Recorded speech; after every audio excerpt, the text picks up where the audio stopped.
Nako po mga kababayan, galit na galit. Itong si Impactang Claire Castro mga kababayan kay Congressman Igay Irisi. Bakit ba naman sinabi mo Irisi na optics lang? Yung sinabi ni Pangulong Marcos Bangag Jr. na kakasuhan na. Itong kanyang pinsan na si Romualdez, yan tuloy. Galit na galit ngayon. Itong si Impactang Claire Castro, mga kababayan. Pero bago tayo magpatuloy sa ating pag-usapan, ako muna ibabati ng magandang hapon o magandang gabi sa ating mga subscribers dyan, sa ating mga viewers. Maraming salamat sa inyong suporta. Shout out sa inyong lahat. Yun ang mga kababayan, muntik nang magwala. Itong si Impactang Claire Castro mga kababayan dahil sa katanungan ng isang reporter kung ano ba daw yung masasabi ng Malacanang tungkol nga sa sinabi ni Congressman Irisi mga kababayan na optics lang. Kung baga sa mga kababayan, panlilinlang lang. Yung sinabi ni Pangulong Marcos nga, nakakasuhan na. Inaasikaso na yung mga kaso. Yung patong-patong na kaso ng kanyang pinsang buo na si Speaker Martin Romualdez. Magkasabwat ang mga ito Sino bang niluloko nila?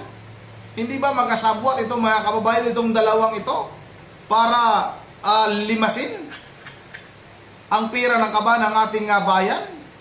Para ubusin mga kababayan na kunwari napunta sa flood control yung pira mga kababayan, pero nga napunta pala sa mga mali-malita mga kababayan.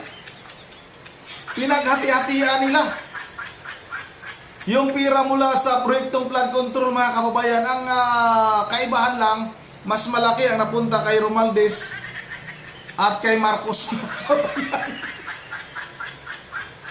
Kaya ngayon, galit na galit itong si Impactang Claire Castro mga kababayan. Booking na booking Nabubuking, kaya nagagalit mga kababayan. Ito na, huwag na natin itong patagalin. Sabay-sabay na natin itong panoorin. Good afternoon, Yusek. Sabi po ni Congressman na Erice, optics lang daw yung pagbanggit ng Pangulo kay former House Speaker Romualdez nung SONA. Utos, sunod palakpak, pagkatapos wala na raw po yun. Ang sabi pa niya, the President cannot afford to jail former Speaker Romualdez kasi hindi daw po mangyayari yung insertions for 3 years without the cooperation of the whole government. Your comment po, and kung meron po bang update ang sa palasyo ang ombudsman doon sa sinabi ng Pangulo na will be done soon na yung filing ng multiple cases against Romualdez? Okay, unang-una, yan ba ang talagang kanyang mga sinabi? Kasi nahulog yung laptop kanina. Baka naguluhan. Kasi gulong-gulo yung isip dyan ni Congressman Erice. Parang hindi siya tumutugma sa katotohanan. Sure? Okay naman yung laptop? Okay, sige. Well, anyway, nagtataka nga ako kung bakit pa na ini-interview itong si Congressman Erice. Nagtaka pa siya? Dahil ang kanyang mga sinasabi ay laging may parang, I think, I don't think. Lahat ay puro sa galing lang sa kanyang isipan pero walang basihan. Walang facts. Puro theory.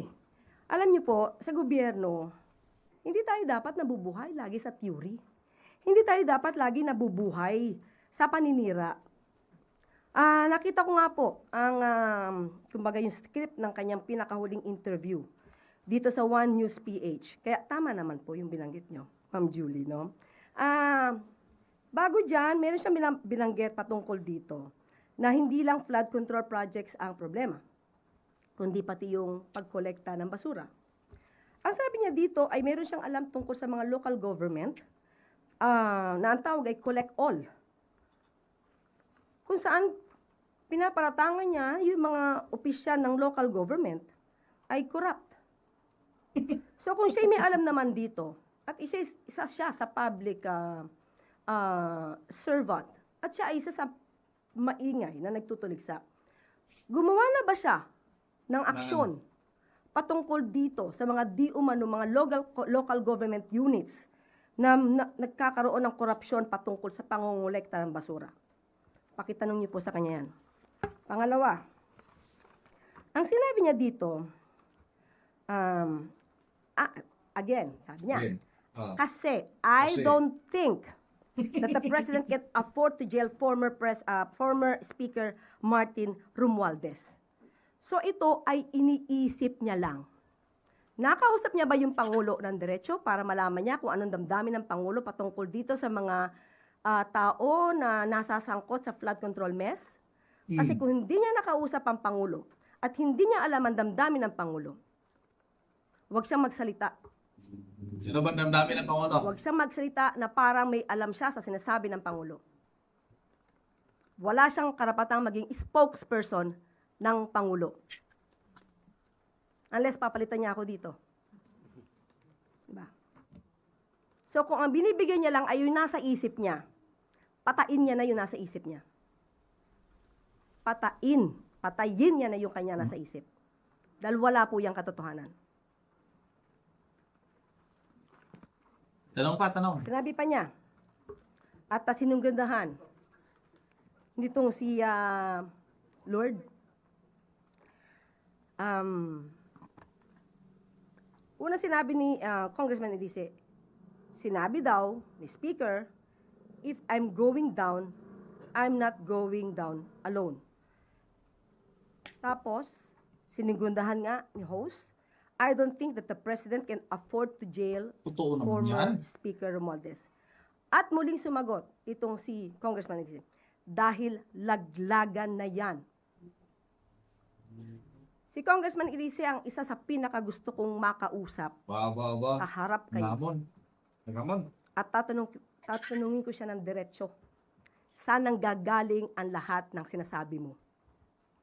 Bigyan niya ako ng ebidensya dahil puro ganito na intriga, mahirap sumagot ng puro intriga.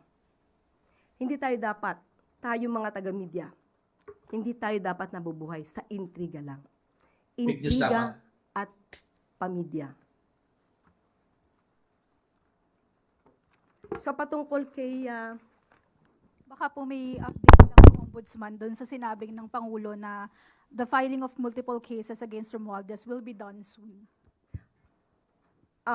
Sa ulat na nadidinig ng Pangulo, dahil meron di umano mga witnesses laban kay dating Speaker Romualdez, naniniwala ang Pangulo na kapag kumpleto ang ebidensya ay dapat masampahan ng kaso.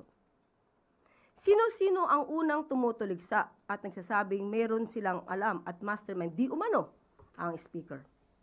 Hindi ba obligasyon nyo na nabigay lahat ang inyong kaalaman sa Ombudsman? Dahil medyo na-disappoint si Ombudsman Boying Rimulya sa pag-retract ng 4 na Maleta Boys. So kung meron pa pong ibang mga may hawak na ebidensya, katulad nito si Congressman Erice, kung meron kang alam, Congressman Erice, pumunta na po kayo sa Ombudsman at doon nyo na ibigay lahat ng alam po ninyo para hindi kayo ma-disappoint at sasabihin ang Pangulo ang siyang merong kagagawan para hindi siya masampa ng kaso. Obligasyon niyo po yan, Congressman Erice. Aba, naghamon mga kababayan. Hinahamon si Congressman Igay Erice mga kababayan.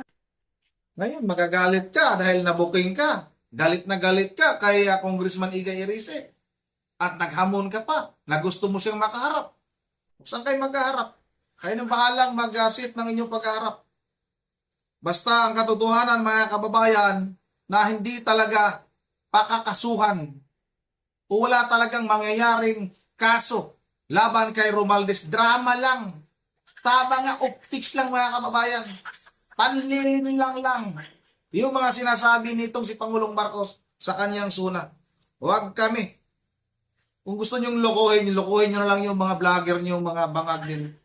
Yung mga loyalistang vlogger nyo, mga sinungaling. Yun, ang paglulukuhin ninyo. Yun ang bago tayo magtatapos ay mag-shoutout lang tayo. Shoutout tayo kay Eduardo Benedicto ng Plaridel, Bulacan. Shoutout tayo rin kay Ma'am Berge Verhel-Dios ng Apulilan, Bulacan.